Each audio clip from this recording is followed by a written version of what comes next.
You can personalize the invoices and quotes you send to your customers by choosing from a variety of templates and adding logos.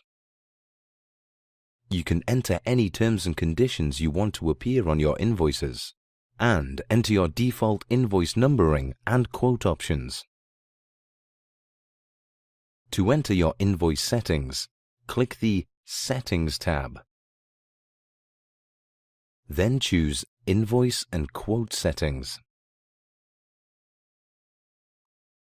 If you have a company logo, you can add this to your template. If you want to add images to the bottom of your invoices, you can also add up to 2 association logos. Just click the Upload Image option and browse to the image file and click Open. We recommend an image size of 280 by 200 pixels or less, and a file size of no larger than 64 kilobytes. To change the template for your invoices and quotes, go to Template Settings. Then select your preferred layout. You can also amend your invoice numbering. For example, you might want your invoice numbering system to start from a particular number. Or you might want to change the prefix of your invoice numbers from the default setting of SI. You can also change the default prefix for sales credit notes and quick entries. You can also change your sales and quote settings. Here you can set the default expiry days for sales quotes, the sales quote number prefix, and the next quote number. For each invoice you send, you might have a standard set of terms and conditions.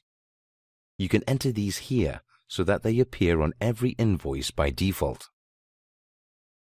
You can also add your quote terms and conditions also.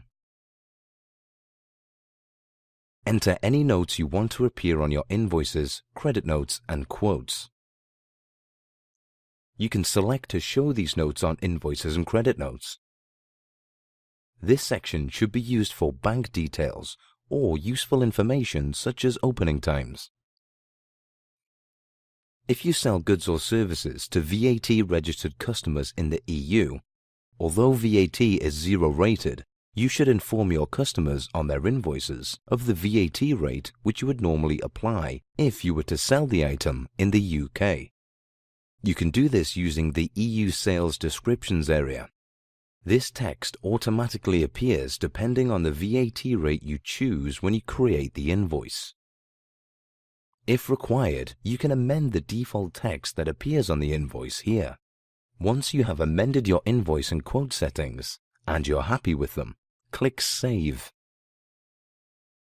You've now successfully entered your invoice and quote settings.